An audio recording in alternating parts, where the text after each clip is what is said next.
para buena parte del mundo, inclusive progresistas, Milei no es antidemocrático, en contraste con Trump.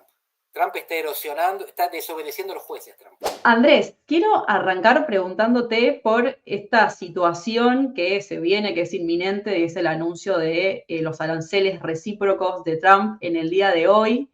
Y más allá de todo, quiero preguntarte cómo impacta en un mundo que venía evangelizando libre comercio y ahora se encuentra con esta situación de proteccionismo comercial. A ver, ¿cómo analizás esto? Hay dos maneras de interpretar lo que está pasando. Una es como hizo el presidente Milei. Él cree que Trump utiliza los aranceles como instrumento geopolítico. Estados Unidos tiene enemigos o adversarios, los aranceles son un mecanismo para conseguir concesiones. En algunos casos, piensa él, también de los aliados. La otra interpretación es que Trump no considera que los aranceles son un instrumento, sino un objetivo.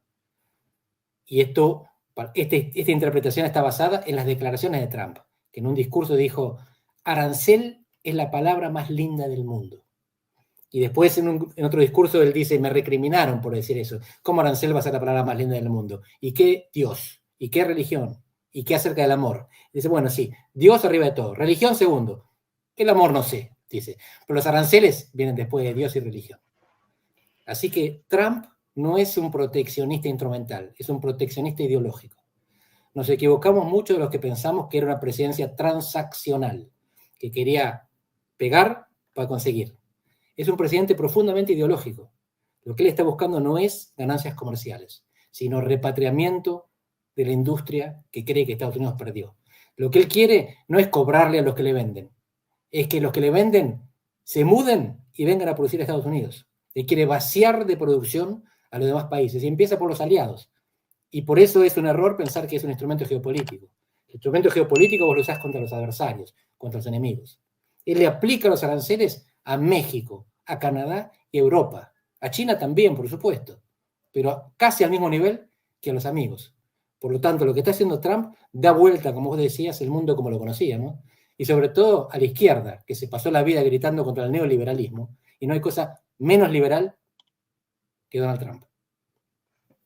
¿Y qué queda de este orden liberal? ¿Queda algo? ¿Hay una oportunidad? ¿Cómo ves que esto va a pegar a nivel mundial?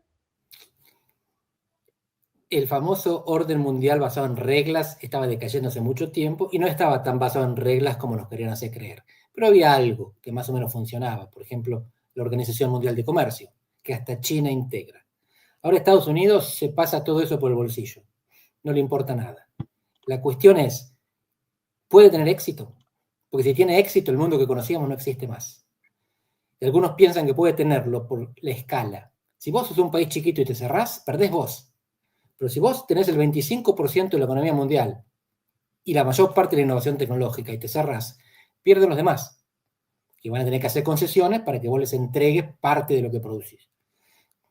China fue un fenómeno parecido. China crece a nivel mundial, pero también crece porque tiene prácticamente un 20% de la economía del mundo. Esto es para los doctrinarios que dicen el proteccionismo es siempre malo, libre comercio es siempre bueno. No, la respuesta es depende. Si vos sos grandote, hay cosas que a los chiquitos les hacen mal, pero vos las sabés digerir, que a vos no te hacen tan mal. ¿Qué piensa la mayor parte de los economistas?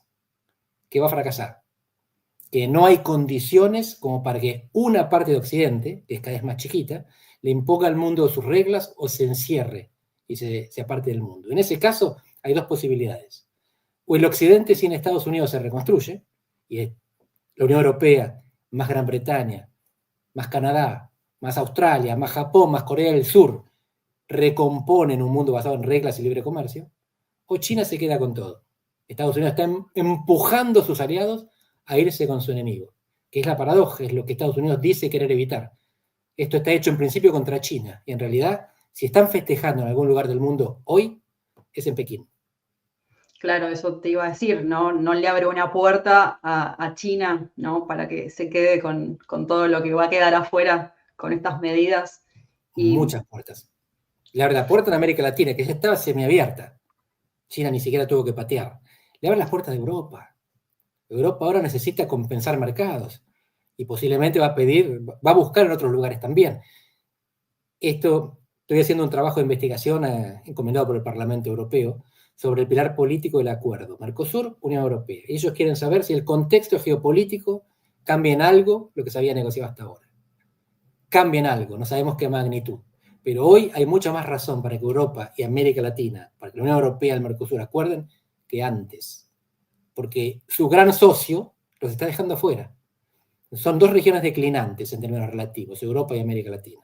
Son dos borrachos que están cayendo, pero si se agarran se sostienen mutuamente.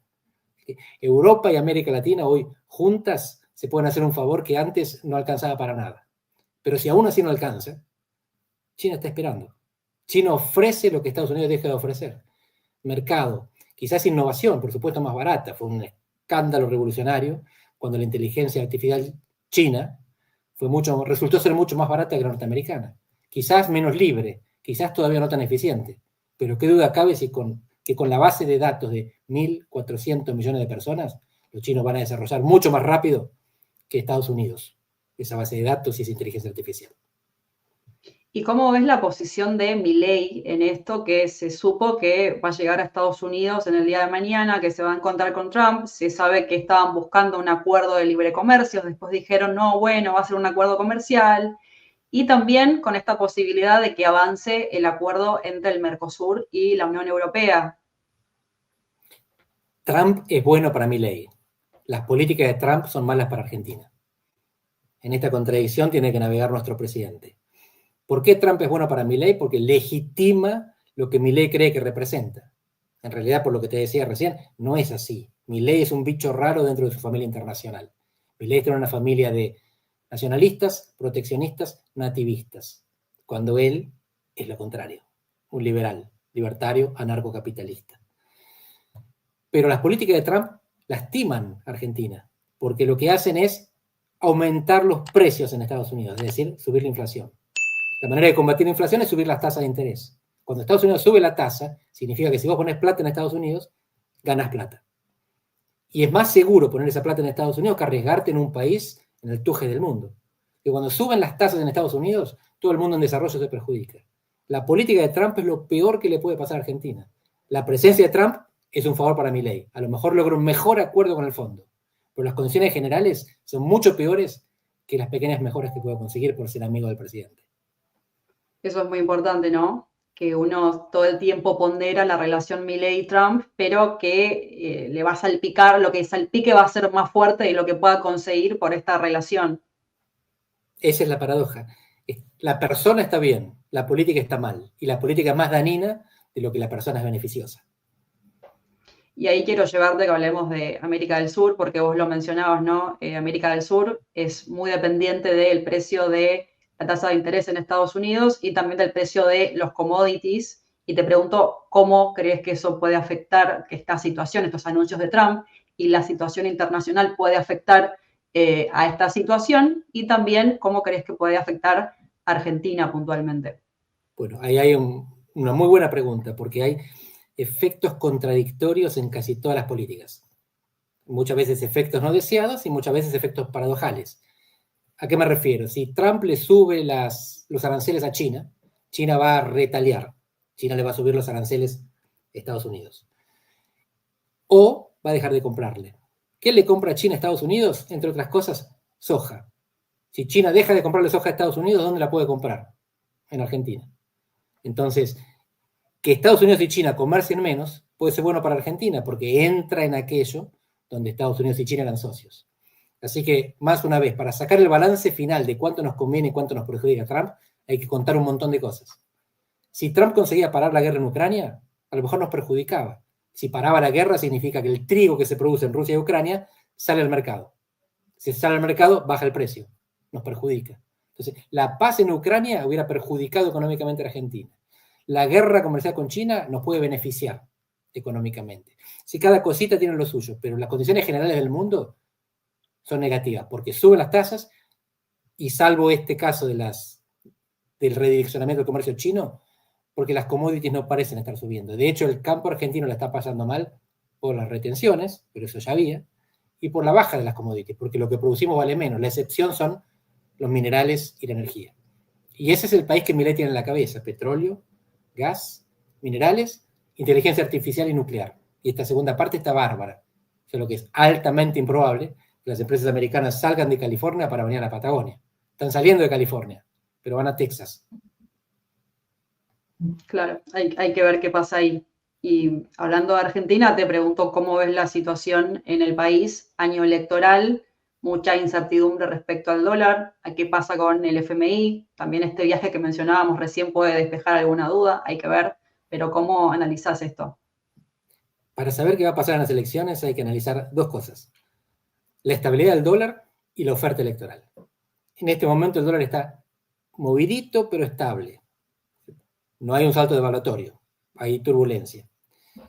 Y enfrente no hay nada, enfrente de Milei. Así que la oferta electoral alternativa al oficialismo es muy pobre. Si el gobierno consigue llegar al 26 de octubre con el dólar controlado y con la oposición desorganizada, no tiene razones para perder a nivel nacional. Si se le salta el dólar o si la oposición de repente encuentra un candidato decente, ahí puede tener problemas. Pero un candidato decente en una elección legislativa no hace mucha diferencia porque hay 24 escenarios electorales. No va a haber una lista única en todo el país. Entonces, si encuentran un candidato decente en la provincia de Buenos Aires, puede perder la provincia de Buenos Aires. Mi inferencia es que al gobierno no le interesa tanto el resultado en ninguna de las dos Buenos Aires. Porque Milei llega a la presidencia habiendo perdido ambas. Salió tercero en las dos Buenos Aires en la primera vuelta, pero ganó en 16 provincias del interior. Y las encuestas dan que ahora está punteando en 20. Sigue perdiendo las dos Buenos Aires. Así que no sería un mal escenario para Milei perder de nuevo las Buenos Aires por poco, ganar el interior, llenarse de diputados, llenarse de senadores y que la oposición quede dividida entre los kirchneristas de la provincia y los macristas de la capital. Si gana su oposición, pero son dos oposiciones diferentes en las dos provincias, en los dos distritos de Buenos Aires, ¿qué más puede pedir? Que ser el único partido nacional cuyas opciones, cuyas alternativas, cuyas oposiciones son bilaterales, una de cada lado y no se pueden juntar. Y escuchaba en el podcast de esta semana que vos decías algo que para mí es muy importante, que más allá de que hoy se sabe que el objetivo de la Libertad Avanza es destruir al PRO, también la Libertad Avanza le quita votos al peronismo. Así que es una amenaza para dos partidos que antes de la llegada de la Libertad Avanza se venían disputando el poder. Así es. Milei es el primer presidente transversal de la historia argentina y pasa por encima de la grieta. Pero la grieta que teníamos hasta el año pasado era la que dividía a las dos Buenos Aires: macristas porteños, kirchneristas bonaerenses. Milei lo que hizo fue llevarse el interior. Salió por encima del laberinto. No se pelea en las Buenos Aires, no se pelea por las Buenos Aires. Y lo que ordena a los partidos políticos en los sistemas presidenciales es el presidente. La oposición siempre está confundida y desconcertada hasta que llega la presidencial y ahí, cuando la economía está más o menos, la oposición encuentra un candidato. Si la economía está bien, entonces el candidato oficialista es el que tiene la mayor chance. Hoy hay un único partido nacional, que es la Libertad Avanza. Todos los demás están rotos.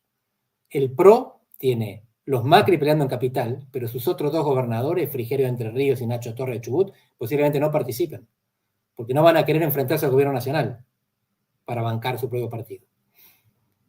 El kirchnerismo ni hablar. En su propia base de la provincia de Buenos Aires está partido entre la mamá y el hijo, entre Cristina y Axel. El radicalismo es otra historia. El radicalismo tiene 5 grandes gobernadores y desapareció por su propia voluntad en las dos Buenos Aires. En este aspecto se parece a Milei, solo que Milei, aunque pierda las Buenos Aires, va a sacar muchos votos. El radicalismo en las dos Buenos Aires quiere desaparecer. ¿Ves ahí una reconfiguración del sistema de partidos en Argentina? Porque si algo nos destacó dentro de la región es la estabilidad política que tenemos en el país. Pero, ¿cómo ves el sistema de partidos hoy? Hay una reconfiguración basada en la geografía, que a su vez se orienta por la economía. ¿Qué quiere decir esto? Que Milei es el partido del interior. Aunque él es porteño, su partido es antiporteño.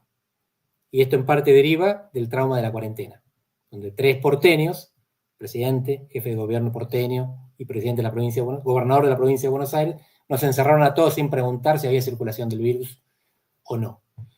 Y ese es el partido del interior. Los partidos bonaerenses y porteños son otra cosa, juegan afuera, son locales.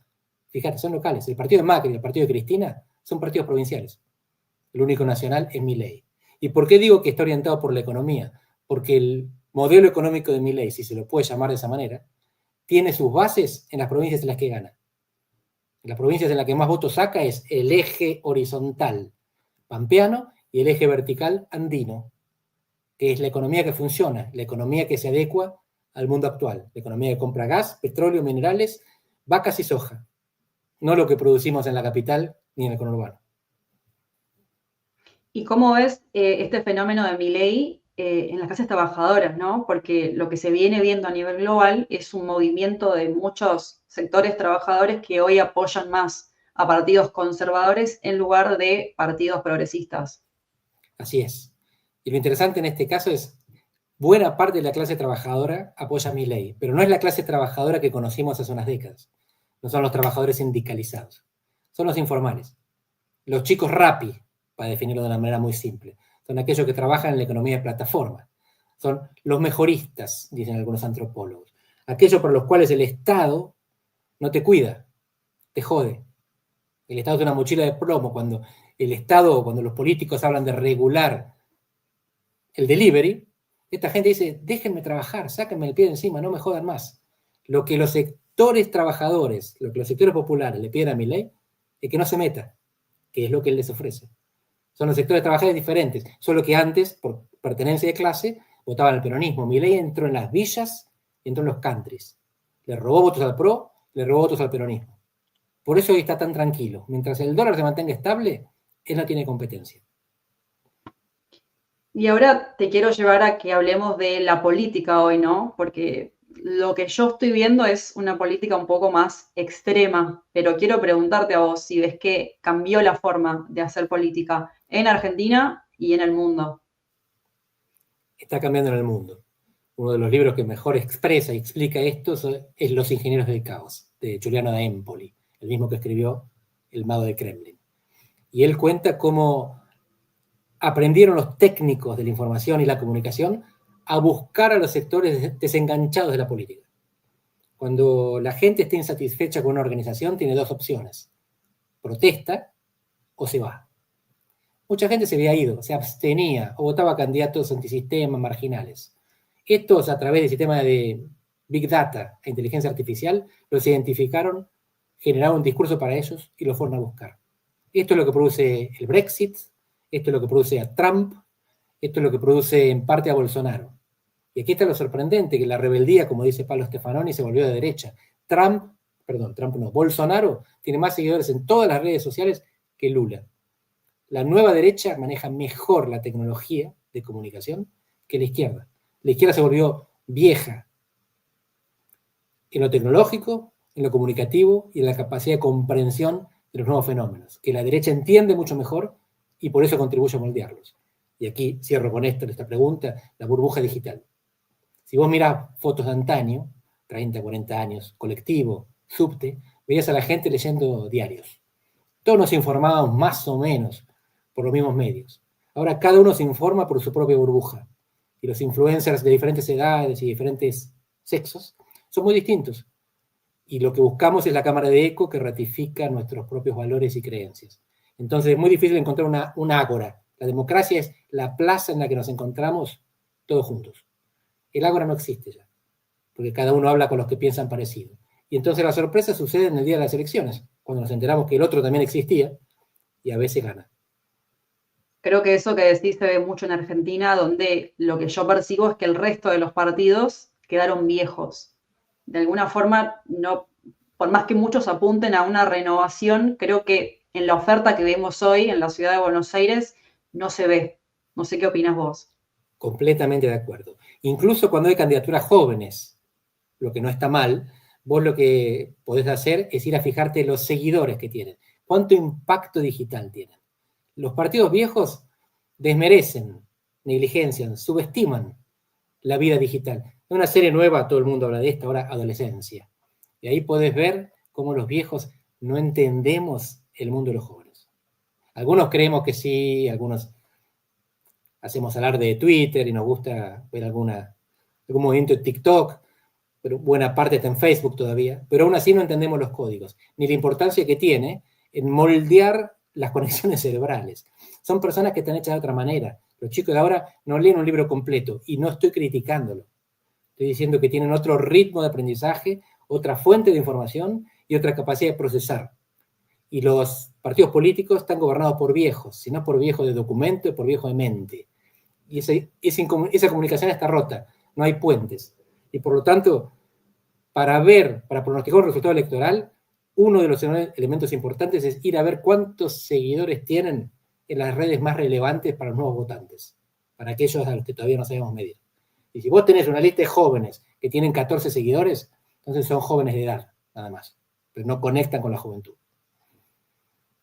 Y en línea con esto, quiero mencionarte dos fenómenos que te escuché comentar. Por un lado, el hecho de que en América Latina han ganado elecciones partidos que hace poco tiempo no existían.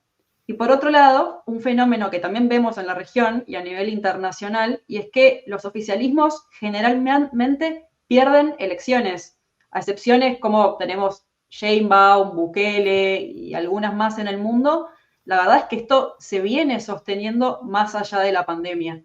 Así que quiero preguntarte por estos dos fenómenos que vemos hoy en la política. Perfecto. Hay una aceleración de los procesos que tiene estos dos impactos que vos acabas de mencionar. Por un lado, la desventaja oficialista, y la menciono de esta manera porque en la literatura politológica hace mucho tiempo hablamos de la ventaja del oficialismo. Históricamente, en el mundo, ser oficialista te duplicaba la chance de ganar que ser opositor. Una reelección era casi siempre garantizada. Es decir, si vos eras gobierno, tenías el doble de chance de ganar que el opositor. Hoy es al revés. Perdió Trump la primera reelección, perdió Bolsonaro, perdió Macri y por supuesto hubiera perdido Alberto. Pero esto pasa también en otros lugares. Y esta rapidez lleva a que los partidos se desgasten también más rápido. Por lo tanto, lo que vos escuchaste, que yo menciono habitualmente, Gerardo Sherlis es el que sacó la cuenta, y él muestra que en los últimos 4 años en América Latina, de 16 elecciones presidenciales, 13 fueron ganadas por partidos que no existían una década antes. Pero si uno piensa que este es un fenómeno latinoamericano nada más, se equivoca, porque los partidos que hoy gobiernan Francia e Italia, Macron y Meloni, no existían en el año 2010. Hace 15 años no existían los partidos que hoy gobiernan la cuna de la civilización occidental, prácticamente. Francia e Italia.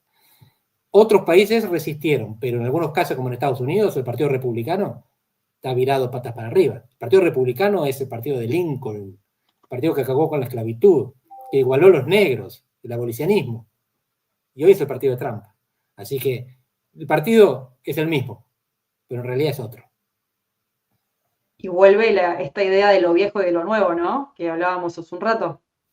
Sí, y eso es muy importante porque la edad no te dice mucho. Vos sos un influencer en Instagram y te das cuenta cómo funciona esta dinámica. Para la gente que todavía está en política, con excepciones, esto no existe. Hay políticos, esto está muy bien por sanidad mental, hay políticos que no tienen Twitter en el teléfono. Eso está bien.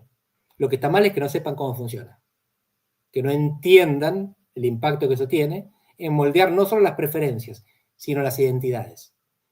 Nos manejamos en el pasado con preferencias. Las preferencias son volubles. Vos querés tal cosa, pero si te convencen de otra, las identidades son estables. Y muchas veces hoy lo que está haciendo la tecnología es moldear esas identidades, porque te transforman en parte de una tribu. Y la tribu es permanente, o por lo menos de larga duración. Los políticos tradicionales no entienden eso.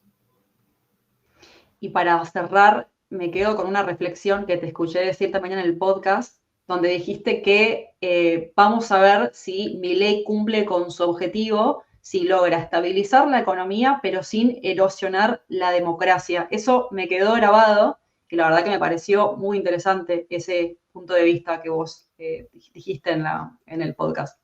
Bueno, te cuento algo que es contraintuitivo para los progresistas o para la gente de izquierda, y yo respeto ese sentir.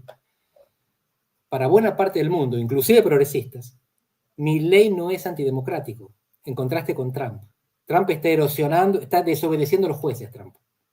Está tratando de ir contra resultados electorales. Está metiendo mucha plata con Elon Musk para alterar resultados y no reconoce cuando pierde, como pasó en la elección anterior. El indicador de The Economist, de calidad democrática, que es muy malo, pero es The Economist, dice que una de las razones, Argentina bajó, dice, calidad democrática el año pasado. Una de las razones por las que puede mejorar es por Milei. Ven a Milei como una fuerza democratizadora. ¿Por qué? Porque la gente habla más a favor de la democracia cuando la economía va mejor. Si Milei consigue arreglar la economía, la gente va a decir, la democracia es mejor, la democracia es buena, porque rinde. Si la economía se va al diablo, la gente dice, la democracia no funciona. Y Vicky Murillo, una gran politóloga argentina de Columbia, o Steve Levitsky, coautor de Vicky, que es un argentinólogo peronólogo de Harvard, ellos tienen la misma visión. Lo que está haciendo Trump, en muchos casos, se va del otro lado de la democracia, atenta contra la democracia. Lo que está haciendo Milei no. Cuando pierde una elección en el Congreso, se banca el resultado, reforma la ley, desfinancia los servicios. Lo que está haciendo es lo que hacen todos los demócratas, comprando legisladores. Lo mismo que hicieron todos, con más o menos vergüenza. Se está comportando como un presidente democrático. Esto no significa que lo siga haciendo en el futuro. Con gran poder viene gran responsabilidad y la tentación hacia el ladrón.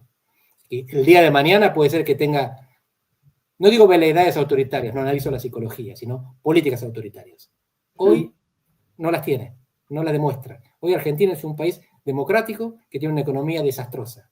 Si Milei arregla esa economía, entonces la gente va a decir, esto es democrático y funciona.